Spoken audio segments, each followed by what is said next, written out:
साथियों नमस्कार।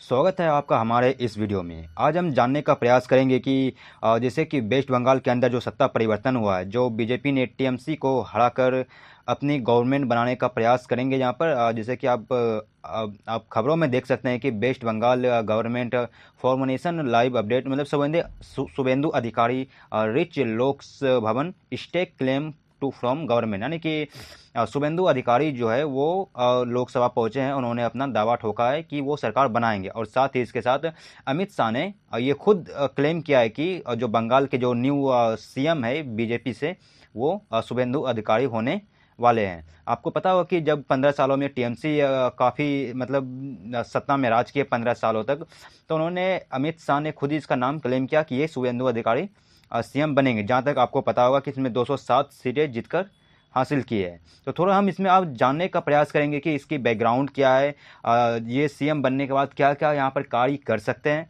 तो इसके बारे में हम थोड़ा डिटेल में चर्चा करेंगे। आप ये खबरों में देख सकते हैं कि पश्चिम बंगाल लोग वन पहुंचकर सरकार बनाने का दावा पेश किया।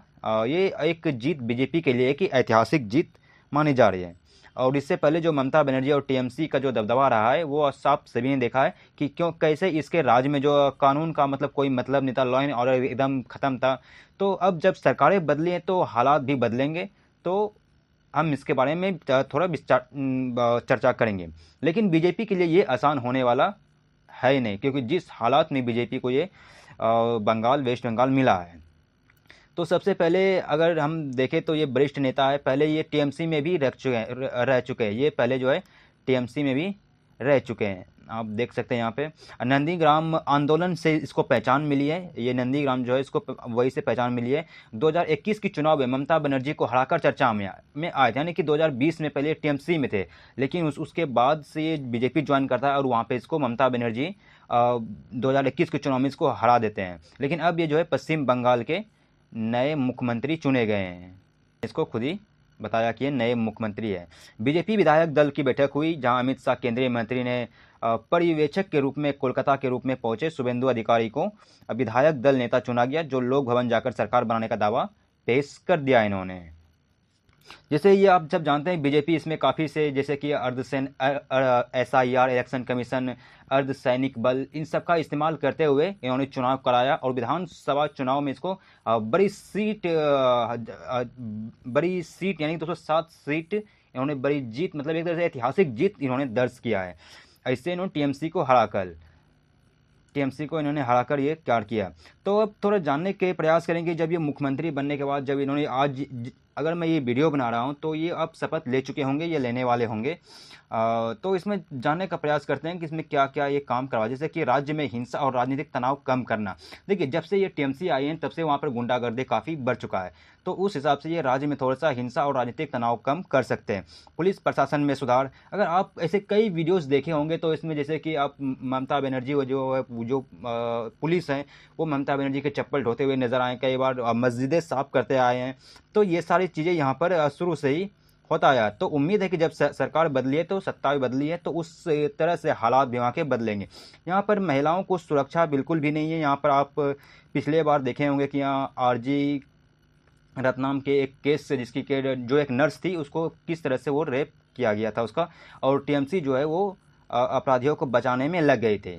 तो ये एक बड़ा मुद्दा हो सकता है। अपराध को नियंत्रण के लिए नई नीति, इसके लिए कोई बिल लाए या कानून लाए, कैसे करे। बट लेकिन आप इसके जो है अभी आप कुछ इसके जो पीए है, अभी 2 दिन पहले इसके जो है ना पीए पहले इसको गोली मार दिया था। 2 बाइक वाले आते हैं और अनजान इसको मार के चले जाते हैं। तो जैसे कि विकास में वहाँ पर इंफ्रास्ट्रक्चर एकदम बेकार है, तो नई सड़कें और हाईवे परियोजनाएं बनाने का, ग्रामीण क्षेत्रों में बिजली, पानी, उद्योग, ये सब ये कर सकते हैं, क्योंकि ये बीजेपी की आदत सी रही है। मतलब बीजेपी के लिए देश फर्स्ट नेशन रहा है पहले से, बाकियों के लिए तो सबसे धर्म पहले हैं, जैसे कि मुसलमानों को ठेका ले रखा है इन्होंने, ये सब ने। साथ ही साथ युवा और शिक्षा पर फोकस करना, जैसे कि सरकारी नौकरियों में भर्ती, स्किल डेवलपमेंट प्रोग्राम, कॉलेज और यूनिवर्सिटी, डिजिटल शिक्षा को बढ़ावा देना।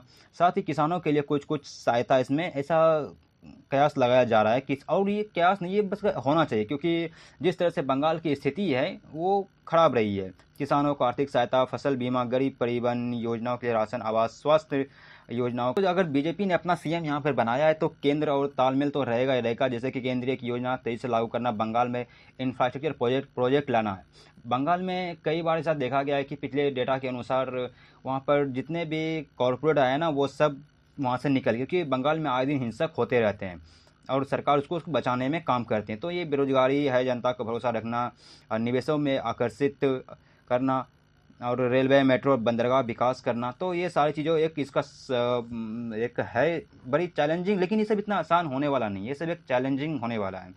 कुल मिला के देखते हैं कि जब मुख्यमंत्री बनने के बाद राजनीतिक में नया अध्याय शुरू करेंगे तभी इसकी नज़र इस बात पर होगी कि राज्य सरकार ने विकास, कानून व्यवस्था में कितना बदलाव किया है। ये बहुत जल्द देखने को मिल सकता है। तब तक के लिए इतना है।